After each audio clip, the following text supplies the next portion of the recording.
So you start to realize, what is the point? Is the point of school to weed people out and to rank people on relatively irrelevant measures?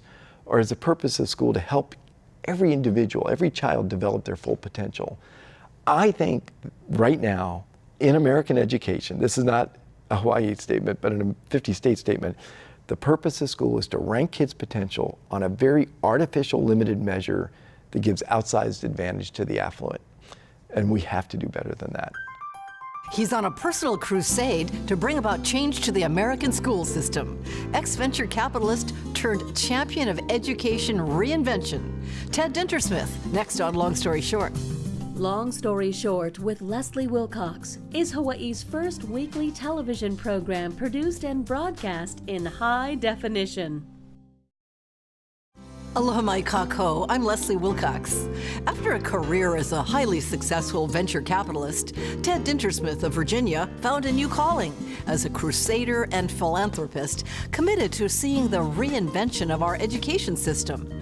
He's been traveling 80% of the time and dedicating millions of dollars of his personal finances to bring about change and innovation in the U.S. school system. To show how classroom education could be more effective, Ted Dintersmith produced a documentary called Most Likely to Succeed. Starting in 2015, Dintersmith took the film to all 50 states to encourage communities to rethink how children are educated in this country. Among the states where he's found real promise and breakthroughs in innovation is Hawaii. More on that later.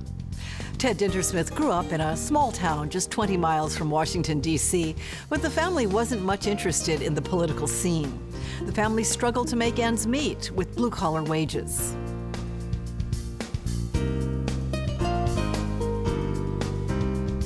Well, my dad, for most of the time I was growing up, was a carpenter. My mother stayed at home. She was really the intensity in our family. And so she was the one who, in a fierce way, fought for her kids and wanted life to be better for us. Had a lot of good aspects to it. It had some things that may not be entirely positive. But we were just sort of, I'd say, a fairly, lower income, lower middle income. We didn't have a lot of money, for sure. And it was one of those neighborhoods where there were no fences. People just rolled out of the back. Every family had 2, 3, 4, 5 kids. And we would just play all the time. Back then, school was maybe a third, maybe less than half of our life. And the rest of the time had nothing to do with it. Very little to no homework, just kind of do things. And you didn't have play dates?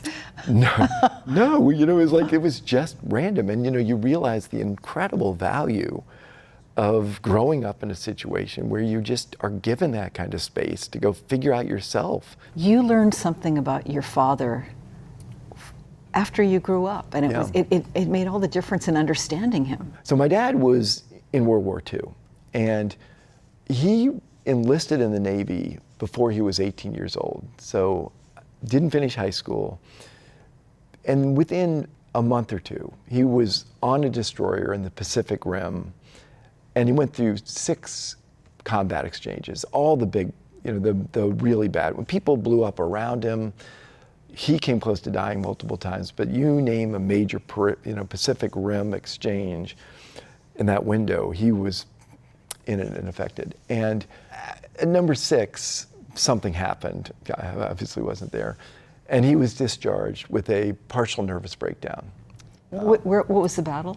I think that was Iwo Jima. And so he came back home and met my mother, and they got married, in the post-war, euphoria, they got married. And, then they had kids. And he was not easy to be around growing up. Angry a lot. My mother pushed him a lot to do more with his life. It's just, there were some difficult things as a kid in that family. And my siblings, we talk about it. And I think we'd all share that perspective. We grew up the whole time knowing kind of that he was in World War II, but nothing about being discharged with a nervous breakdown. Even your mother? She knew, but this was not to be talked about. Now, what that dynamic was, whether they both agreed never to talk about it or whether, well, I don't know. And only when he died did we find, now he died 20 years ago. So I was 45-ish when he died. And then we found out. And for all of it was like, oh my gosh, like had we known growing up, and you realize Had you known what? I mean, what would you have done differently? As a kid, when you're 7 years old and your father is furious at you, you don't think, oh, so he's got an issue going on from his past and it's not me. You think, what did I do? Like it ripples down generation. And did you feel he thought you weren't good enough?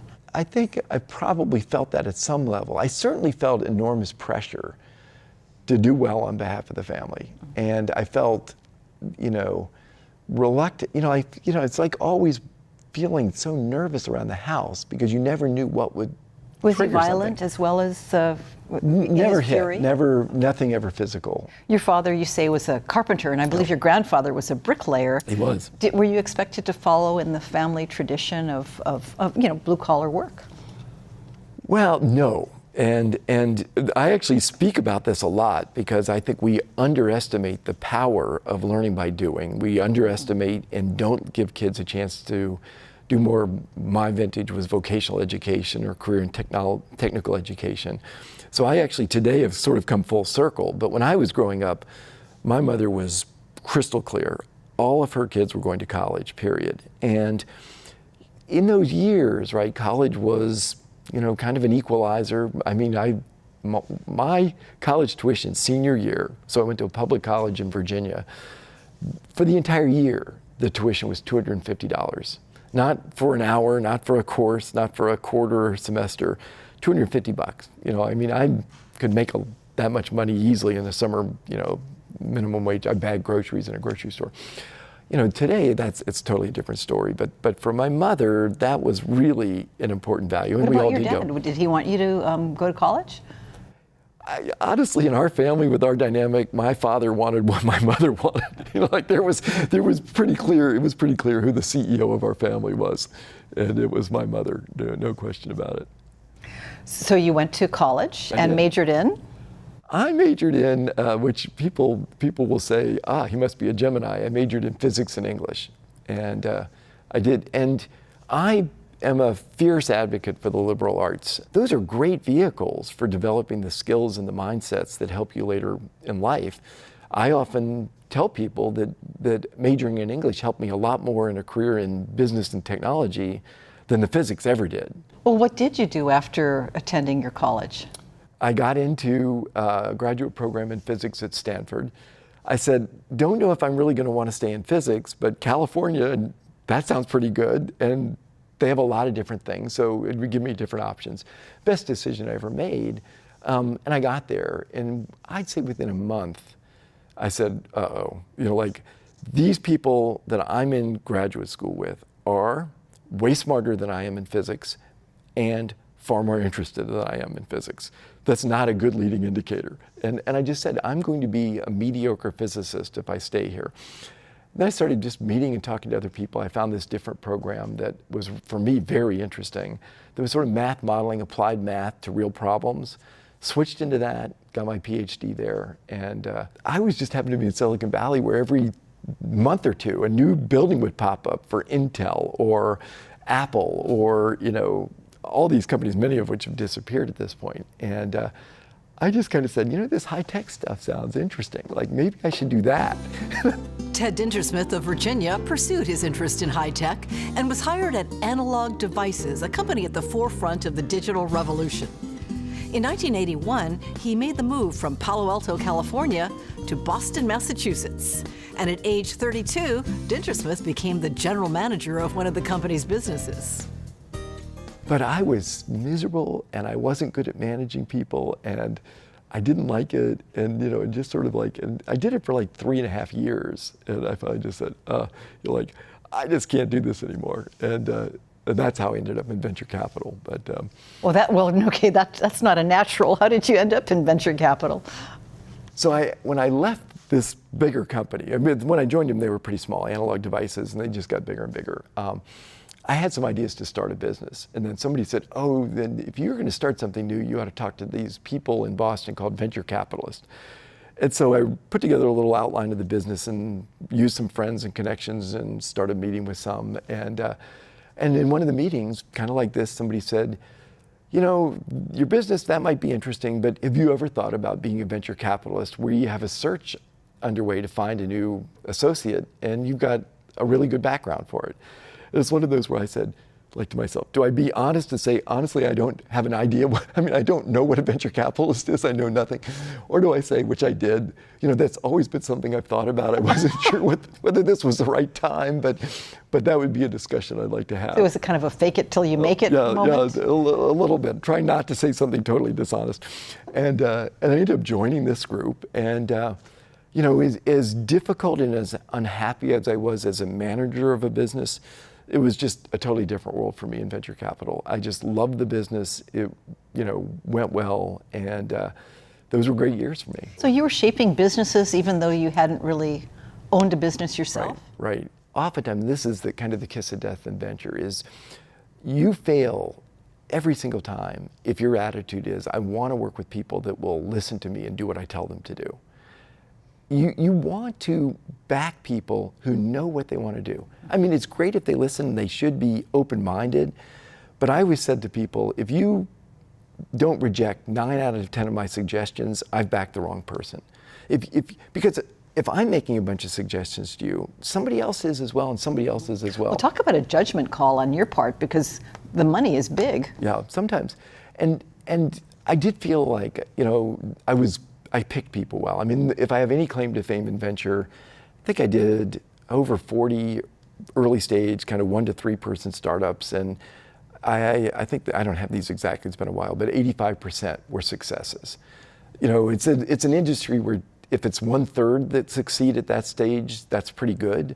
So my hit rate, my success rate was really quite good. And it's the Charles River? Charles River Ventures. And so our 8th fund, which we raised in 1997, on a fund, not on a given investment, but we raised $100 million and we returned 20 times that. It's one of the best funds in the history of venture capital. It was across a bunch of different companies.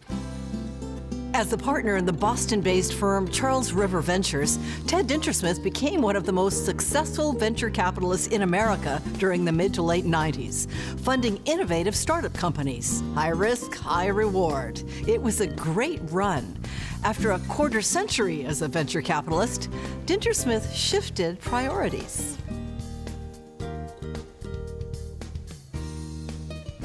And my kids were like 5 and 7. And I said, you know, like I could either keep doing what I've done for the last 25 years and knowing that there was way too much money in the industry and it was going to be really tough, or I could just say, I'm going to really spend time with my kids. And how old were you at the time? I was about 50. Okay. And 50, 55. And did your kids go to public schools? I figured if they charge money, they've got to be better. That was a big mistake. And they were in this private school in Central Virginia, but I get this note to parents saying, brown bag lunch, come listen to us. We've got these new programs to teach your kids important life skills. And it got me thinking, like, why do you need a new program? I mean, isn't it obvious that schools should be preparing kids for life? I mean, a new initiative to teach kids life skills? I mean, isn't that what school is all about? And I went to the program, and it was about, you know, like, we'll teach kids to drive safely by showing pictures and videos of car crashes. We'll teach kids not to smoke by showing them tar-infested lungs and people who've had their larynx removed. And it's like, you know, like, I get that, but, you know, but I made this list. And I said, you know, like, important life skills, the irrelevant life skills, and started paying attention to what my kids were doing in school. And very little, almost nothing, was falling into the important life skills category. And a lot was falling in the irrelevant, but I had to add a new column, which was harming them.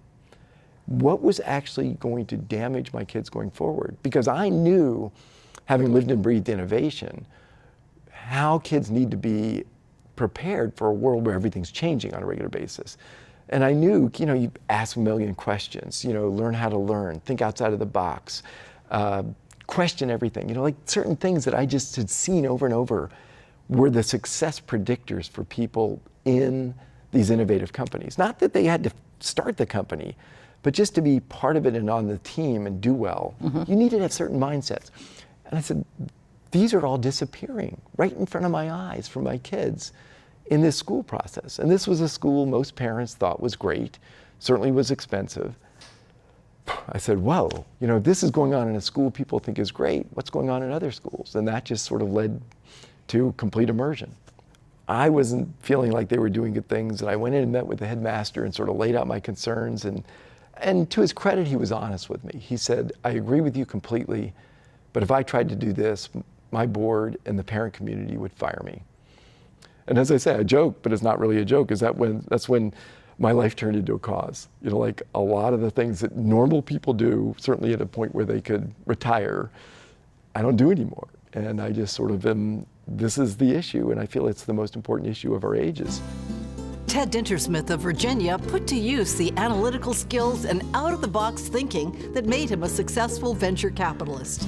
And he observed and reimagined what he calls an obsolete American education system. I think one of the most misunderstood things in education is, what's it mean to learn something? Lawrenceville Academy, which is extremely exclusive, very expensive, feeds all the Ivy League schools.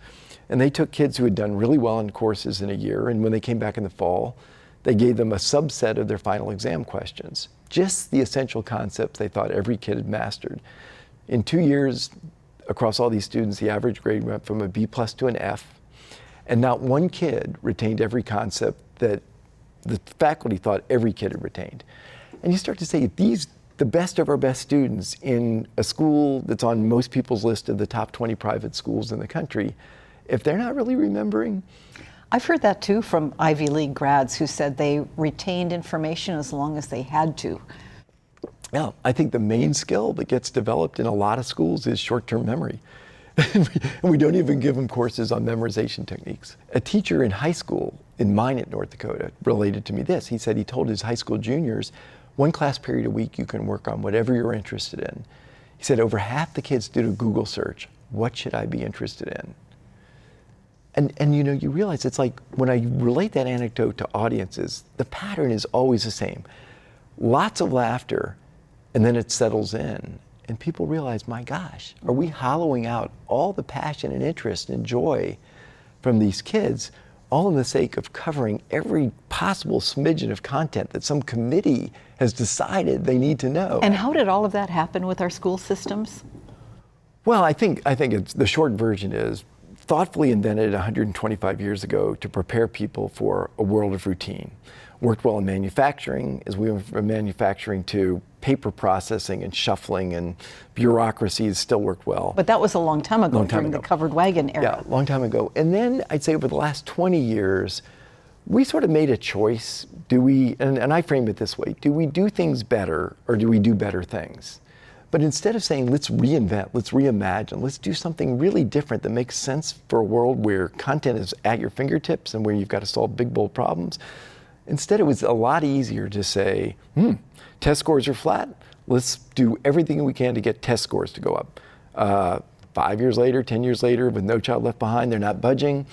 Oh, I know, let's hold teachers accountable to those test scores. Still not going up, what do we do? And so doing things better, or I always say doing obsolete things better, doesn't do anybody any good. We need to reimagine education. To help inspire innovation in American education, Ted Dintersmith funded and produced an education documentary called Most Likely to Succeed. The film premiered at the Sundance Film Festival in 2015, and Dintersmith took the film across the nation, all 50 states, for community screenings and discussion. He wanted to convey the value of project-based learning, and yes, the need to rethink how to educate children.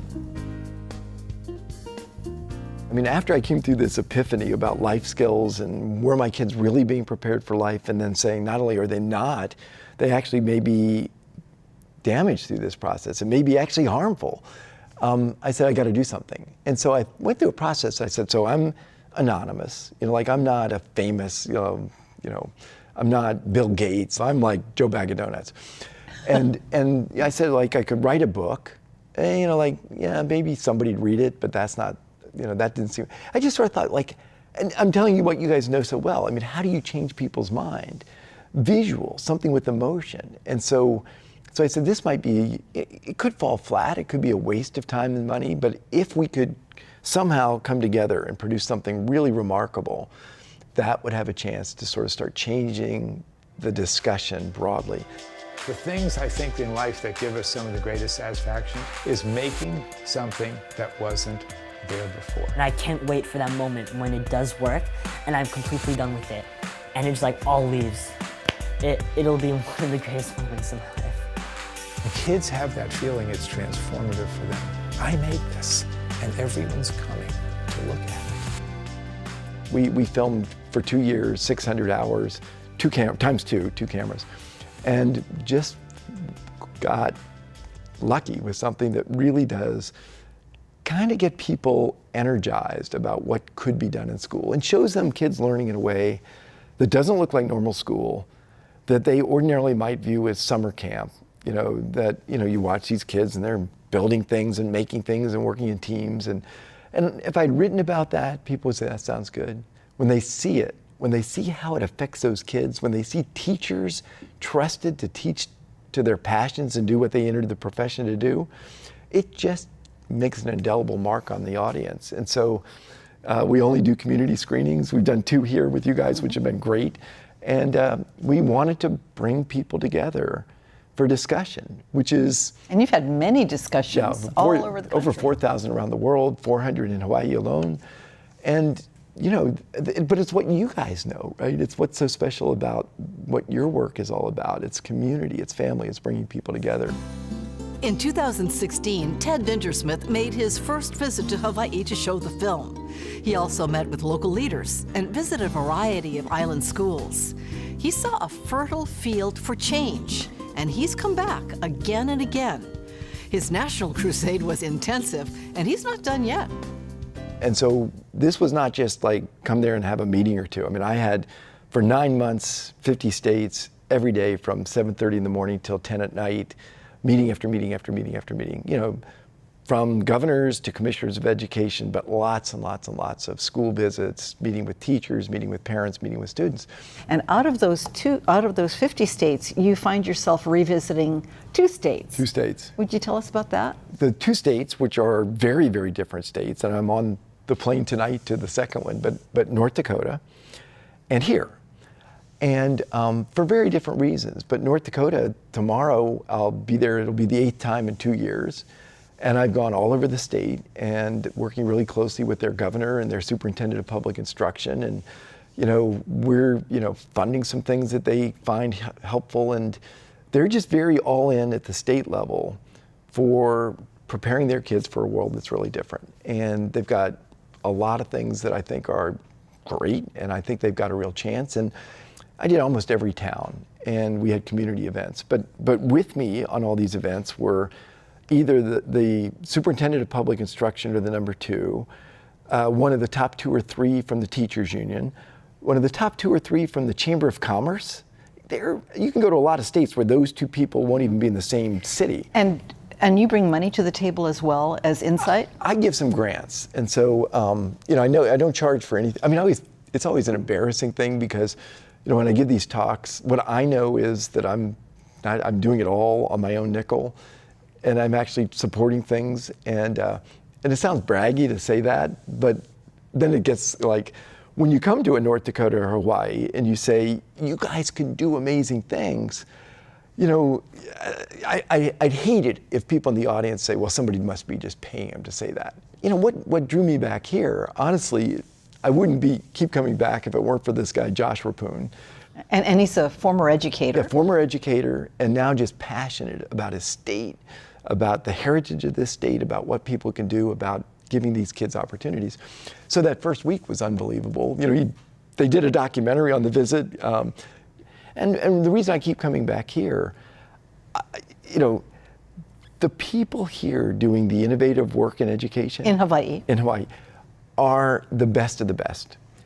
I would challenge anybody to go to any other state in the country, and I've been to them all, and find other examples that are better. You've got remarkable innovations going on in your schools here. But if you want to get really energized about education, go to, Waipahu. See what Keith Hayashi's doing there. I mean, it's just like, whoa, this is like education at its finest. And he is the principal of Waipahu High School, who, you know, left the #2 position in the DOE because he wanted to be at his school. Yeah, go to Waianae, go to Candy Suisso's media arts program.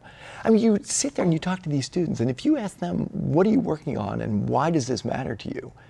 They have great answers, right? Most places I go to, if you say to a student, what are you working on? They're not even sure.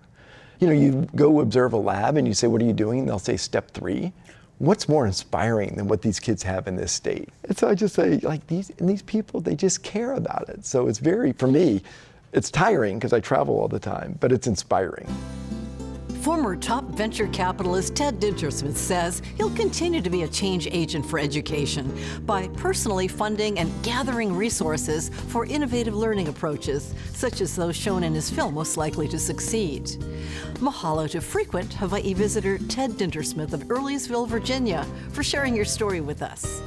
And thank you for joining us. For PBS Hawaii and Long Story Short, I'm Leslie Wilcox. Aloha ahui ho. For audio and written transcripts of all episodes of Long Story Short with Leslie Wilcox, visit pbshawaii.org. To download free podcasts of Long Story Short with Leslie Wilcox, go to the Apple iTunes Store or visit pbshawaii.org. Right, I was on West Maui and I'm talking to these kids and I said, well, tell me what you're interested in.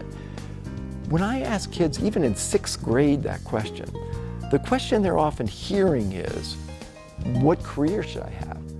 And I always say, don't worry about that, right? You're in 6th grade, and I tell them, that I did fairly well in business.